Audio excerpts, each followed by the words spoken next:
오미크론 변이가 빠르게 확산하면서 어제 하루 동안 전 세계에서는 코로나19 신규 확진자가 140만 명을 넘었습니다.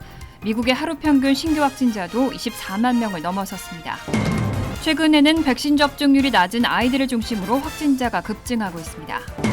이런 확진자 급증에 미국 내 국내선 항공 이용자들도 코로나19 백신 접종을 의무화해야 한다는 목소리가 커지고 있습니다. 하지만 바이든 정부는 아직 유보적인 입장을 보이고 있습니다. 질병통제예방센터가 코로나19 감염자와 밀접 접촉한 사람들의 격리 기간을 10일에서 5일로 단축했습니다. 오미크론이 기승을 부리고 있는 상황에 독감도 돌아왔습니다. 이미 올겨울 들어 어린이 2명이 독감으로 숨졌습니다. 이상은 이 시각 주요 뉴스입니다.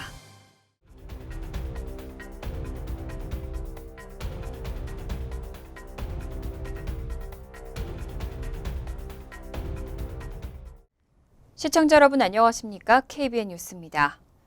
오미크론 새 변이가 빠르게 확산하면서 어제 하루 동안 전 세계에서는 코로나19에 새로 걸린 사람이 140만 명을 넘어섰습니다. 미국의 하루 평균 신규 확진자도 24만 명을 넘어서면서 사상 최고 수준으로 올라섰습니다. 블룸버그 통신이 자체 집계한 어제 코로나19 총 신규 확진자는 144만 3천 명이었고 뉴욕타임스 자체 집계치도 142만 700명으로 비슷했습니다. 전 세계 하루 신규 확진 건수는 1년 전인 2020년 12월 10일 터키 당국이 확진 판정 기준을 바꾸면서 그동안 인정하지 않았던 환자들을 확진 처리하면서 한꺼번에 82만 명을 발표해 전 세계적으로 149만 명이 넘은 적이 있지만 이는 비정상 통계로 예외시됩니다. 터키 통계 폭증일을 빼고 이전까지 최대 하루 신규 확진은 인도에서 델타 변이가 극성을 부릴 때인 4월 28일에 90만 5,500명입니다. 이런 수치가 오미크론 유행으로 어제는 이보다 53만여 명, 59%나 많은 144만 명까지 불어난 겁니다. 통계 변동성을 줄일 수 있는 일주일간의 하루 신규 평균치에서도 27일 83만 5,900명을 기록해 코로나 전기간 최대치였던 4월 말에 82만 6,800명을 넘어섰습니다. 이 일주 평균 새 최대치는 오미크론이 WHO에 보고되던 한 달 전 규모의 149% 수준입니다. 미국의 하루 평균 신규 확진자도 사상 최고 수준으로 올라섰습니다. 뉴욕타임스 집계에 따르면 어제 기준 7일간 하루 평균 신규 코로나19 확진자는 24만 3,099명으로 집계됐습니다. 2주 전보다 배 이상 증가했고 하루 평균 확진자가 가장 많았던 올 1월 25만 명에 근접한 수치입니다. CDC는 오늘 공개한 자료에서 지난 25일 기준 일주일간의 신규 확진자 가운데 오미크론 변이 감염자의 비중을 58.6%로 추정했습니다. 41.1%에 그친 델타를 제치고 우세종으로 올라섰습니다. 이렇게 오미크론발 코로나19 확산세가 심각한 가운데 최근에는 백신 접종률이 낮은 아이들을 중심으로 확진자가 급증하고 있습니다. 지난 한 주 동안 소아과 입원 환자는 35% 늘었습니다. CNN 보도에 따르면 미 전역에서는 지난 한 주 동안 소아과 입원 환자 수가 35% 증가했습니다. 특히 뉴욕 보건부는 지난 5일 오미크론 변이가 최초 보고된 이후 빠르게 확산되고 있는 뉴욕시에서 아이들의 입원 사례가 4배나 증가했다고 밝혔습니다. 또 입원한 아이들 중 절반가량이 백신 접종 대상이 아닌 5세 미만인 것으로 알려졌습니다. 텍사스 소재 소아과 의사 스탠리 스피너는 아이들의 입원율이 높아지고 있다며 우리는 아이가 병원에 입원하지 않도록 최선을 다하기 때문에 만약 그들이 입원할 경우 그들의 상태는 매우 심각하다는 것을 의미한다고 덧붙였습니다. 일부 전문가들은 백신 미접종자들이 주로 아이들이기 때문에 오미크론 감염이 그들 중심으로 확산되고 있다고 분석했습니다. 아울러 일부 전문가들은 오미크론 변이 확진 아동들이 대부분 무증상이나 경증을 보이지만 일부 아이들에게서는 기관지 질환이 증상으로 나타나는 경우도 있다며 가볍게 여길 사안이 아니라고 경고했습니다. 러커스 로버트 존슨 의과대학 소아중환자실 소속 의사인 제니퍼 오웬스비는 일부 코로나19 확진 아이들에게서 소아 다기관 염증 증후군 환자가 발생했다고 밝혔습니다. 실제 CDC 자료에 따르면 지금까지 발생한 5,973명의 소아 다기관 염증 증후군 환자 중 52명이 사망한 것으로 집계됐습니다.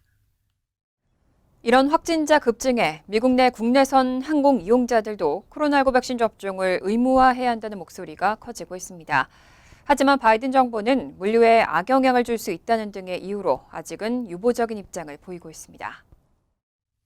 어제 앤서니 파우치 국립알레르기 전염병 연구소 소장은 MSNBC와의 인터뷰에서 연방정부가 여객기 국내선 승객을 상대로도 백신 접종을 의무화하는 방안을 심각하게 고려해야 한다고 말했습니다.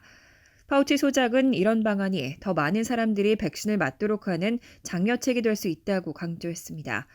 현재 미국 국내선 이용자들은 백신 접종 여부는 물론 코로나19 음성 확인서가 없이도 탑승이 가능합니다. 하지만 하루 코로나19 확진자 수가 20만 명을 넘어서고 특히 항공 종사자들의 잇따른 감염으로 항공기 결항 사태가 빚어지면서 추가 대책이 필요하다는 목소리가 커지고 있습니다.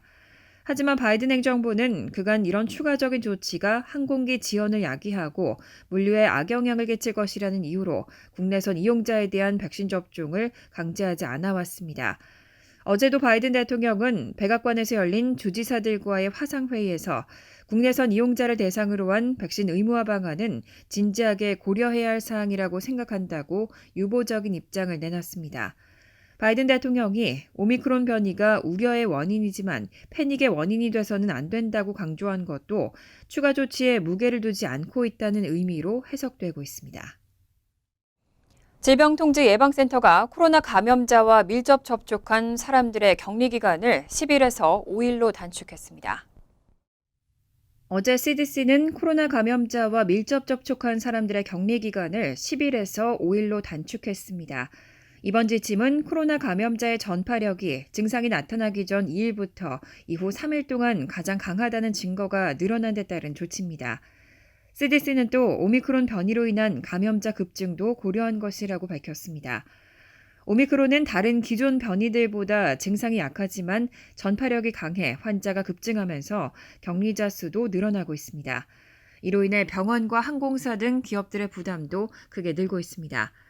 로셸 월렌스키 CDC 국장은 미국에서 오미크론이 급증하고 있다면서 모든 감염자가 증상이 심한 것은 아니고 많은 사람들이 증상이 없다면서 과학에 근거하면서도 사회가 안전하게 기능을 할 수 있도록 하는 메커니즘이 있다는 것을 강조하고 싶다고 말했습니다. CDC는 지난주 코로나에 감염된 의료 종사자 격리 기간을 음성이 확인되고 증상이 없다는 것을 전제로 10일에서 7일로 줄였고 의료인 부족이 심할 경우 5일로 줄일 수도 있다고 밝힌 바 있습니다. 이번에는 모든 사람들에 대한 격리 권고 지침을 크게 완화한 셈입니다.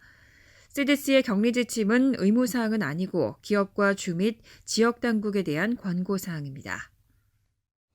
한편 전문가들 사이에서는 이번 오미크론의 출현이 코로나19 바이러스가 풍토병으로 전환하는 과정에 있다는 걸 보여주는 증거라는 분석이 나오고 있습니다. 코로나 바이러스가 감기와 같은 계절성 질환으로 굳어질 것이라는 의미입니다. 전문가들은 코로나19 감염자가 지난해보다 대폭 늘어났지만 이번 환자와 사망자 수는 현저히 줄었다는 데 주목하고 있습니다. 이와 관련해 오미크론 변이가 상대적으로 전파력은 높지만 중증 화율과 치명률은 낮다는 연구 결과도 잇따르고 있습니다. 리나 웬 조지 워싱턴 대학 보건정책학과 교수는 이것은 새로운 표준이라며 코로나19 비상사태에서 뉴 노멀의 일부로 함께 살아가는 것으로 전환한다는 것을 받아들여야 할 것이라고 말했습니다. 이어 어떻게 보면 오미크론은 코로나19와 함께 산다는 것이 무엇을 의미하는지에 대한 첫 번째 시험이라며 많은 사람들이 감염되는 것을 보게 되겠지만 우리 병원 시스템이 압도되지 않고 백신 접종을 받은 사람들이 심각한 질환으로부터 보호되는 한 대유행 단계를 끝내고 풍토병 단계로 전환할 것이라고 평가했습니다. 보건 전문가들은 백악관도 결국 코로나19가 풍토병이 될 것이라는 것을 염두에 두고 메시지를 전달하고 있다고 진단했습니다. 환자 수에 초점을 맞추지 않고 접종을 받은 사람들은 심각한 증상을 겪지 않을 것을 강조하고 있다는 겁니다. 그러면서 오미크론 확산세가 꺾이면 대다수의 인구가 코로나19 백신 접종을 받았거나 감염되었을 가능성이 있다며 그 시점에서 초점은 감염 예방에서 심각한 질병 예방으로 옮겨야 한다고 지적했습니다.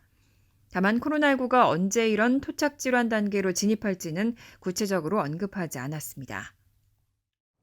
화이자에 먹는 코로나19 치료제 팍스로비드를 일부 다른 약과 함께 복용할 경우에 심각한 위험을 초래할 수 있다는 경고가 나왔습니다.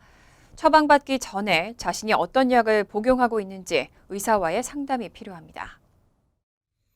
NBC는 항바이러스 알약 팍스로비드를 스테틴, 혈관 내 콜레스테롤 억제제나 혈액 희석제, 일부 항우울제와 함께 사용할 경우 심각한 부작용을 일으킬 수 있다고 보도했습니다. 이 약물들은 현재 널리 사용되고 있는 것이어서 팍스로비드를 처방할 경우 의사들의 신중한 판단이 필요하다는 의미입니다. 식품의약국은 지난 22일 팍스로비드에 대한 긴급 사용을 승인했지만 심각한 신장 및 간 질환자에겐 권하지 않았고 구매를 위해선 병원에서 처방을 받아야 합니다. 팍스로비드는 항바이러스 니르마트 렐비르 2정과 리토나비르 1정으로 구성되어 있습니다. 리토나비르는 리르마트 렐비를 포함해 많은 약물에 대사작용을 하는 CYP3A라는 핵심 간 효소를 억제합니다. 그런데 전문가들은 이 효소에 대사작용을 하는 다른 약물과 함께 복용할 경우 리토나비르 성분이 있는 약물의 독성 수준을 증가시킬 수 있다고 지적하고 있습니다. 콜로라도대 약학과 피터 앤더슨 교수는 이런 잠재적인 상호작용 중 일부는 사소한 것이 아니고 어떤 것은 아예 피해야 한다며 팍스로비드를 처방받으려는 사람은 자신이 복용 중이거나 처방 전 없이 복용하려는 약물에 대해 의료진에게 알려야 한다고 조언했습니다. 다만 팍스로비드의 복용 기간이 5일로 제한되어 있는 만큼 큰 문제가 되지 않을 것이란 분석도 있습니다. 이렇게 오미크론이 기승을 부리고 있는 상황에 독감도 돌아왔습니다. 이미 올겨울 들어 어린이 2명이 독감으로 숨졌습니다. 지난해 겨울에는 아이러니하게도 코로나19 덕분에 독감이 역대급으로 잠잠했습니다. 코로나19의 여파로 휴학과 마스크 착용 등 강력한 거리두기 조치가 시행되면서 독감이 전파될 환경이 조성되지 못했기 때문입니다.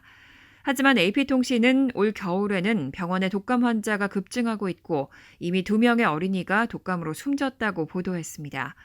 질병통제예방센터 독감 담당자인 린넷 브레머는 올겨울은 평균 수준을 넘어서는 독감 시즌이 될 것 같다고 말했습니다.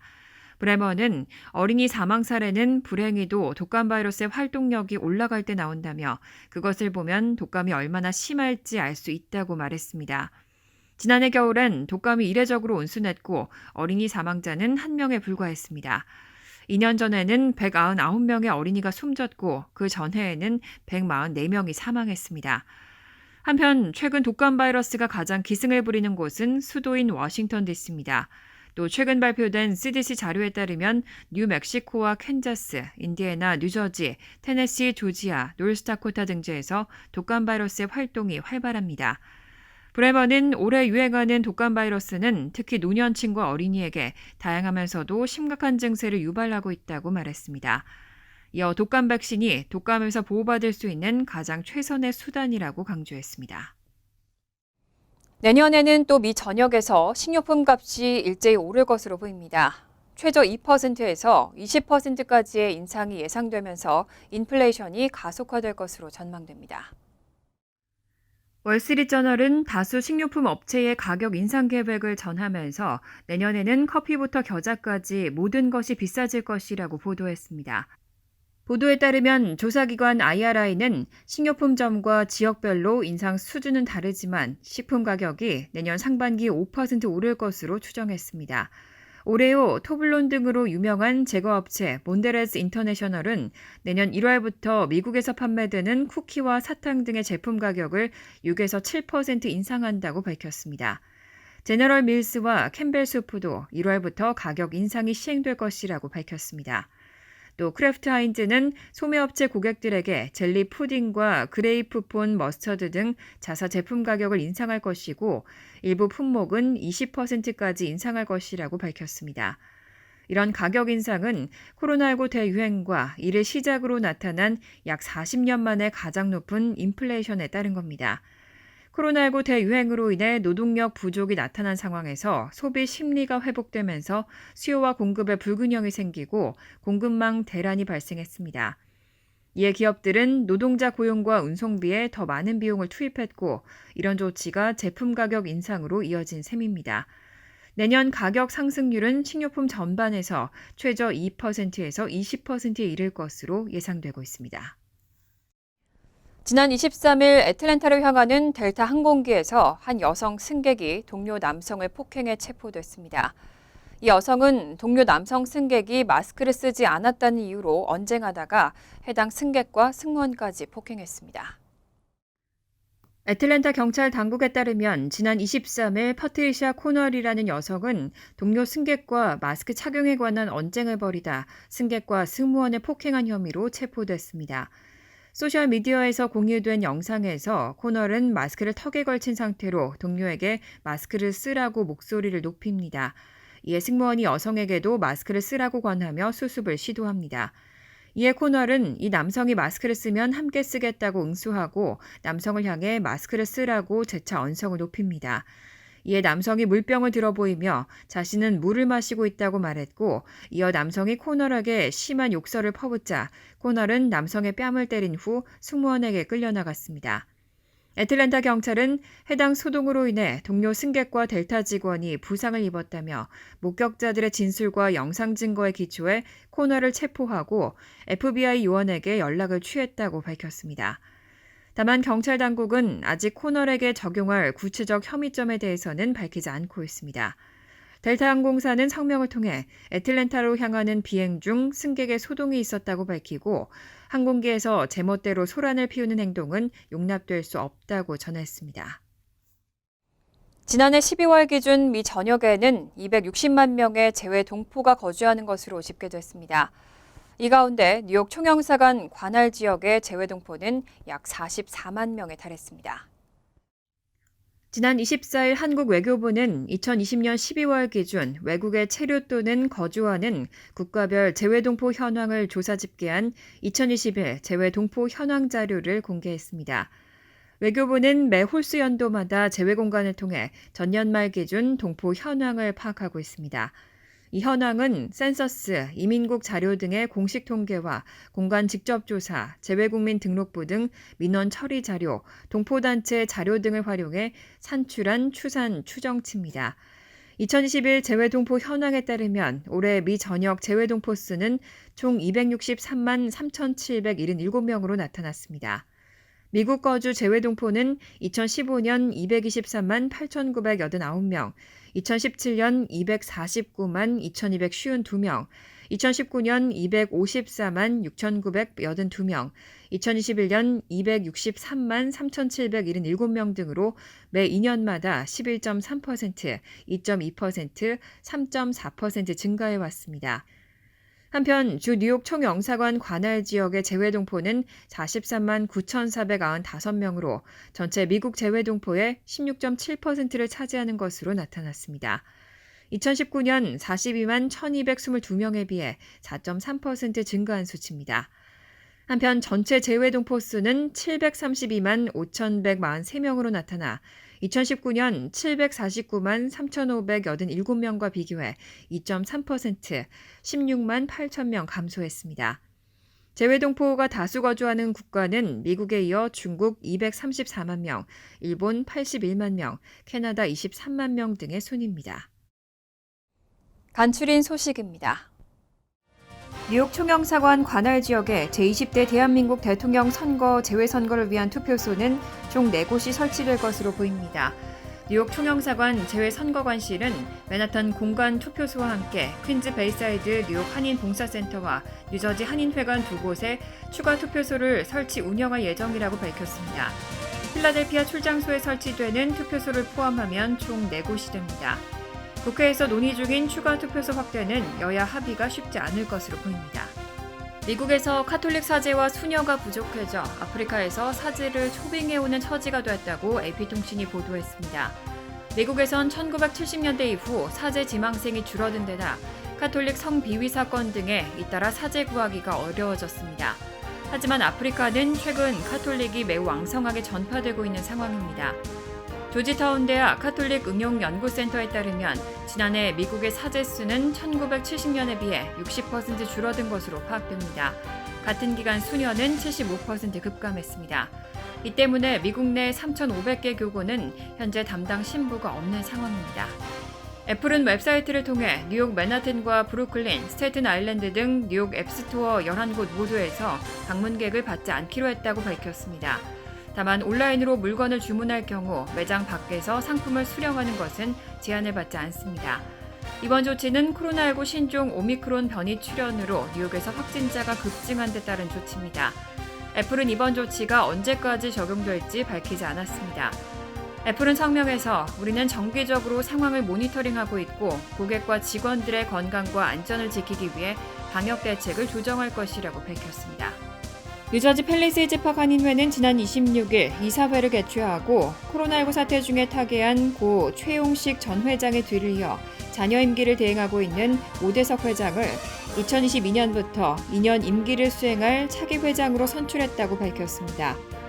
이사회는 오대석 차기 회장 선출과 함께 새로운 이사진 구성, 정관 개정, 명칭 변경, 2021년 결산안 등 주요 안건을 함께 처리하고 펠팍 한인회의 영문 명칭을 PPKAA, 팰리세이즈 팍 코리안 아메리칸 어소시에이션으로 개정하기로 의결했습니다. 환율과 증권 소식입니다.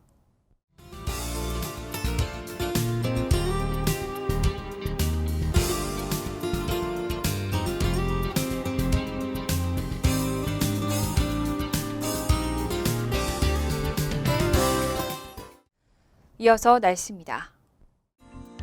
수요일은 흐린 가운데 종종 비가 내릴 가능성이 있습니다. 낮 최고 기온은 45도, 섭씨 7도, 밤 최저 기온은 44도, 섭씨 6도로 예상됩니다. 목요일도 구름이 많은 가운데 오전에는 비 내릴 가능성이 있습니다. 금요일은 화창하지만 밤 늦게는 비가 올 가능성이 있습니다. 이상으로 KBN 뉴스를 마칩니다. KBN과 함께 즐거운 저녁 되시기 바랍니다.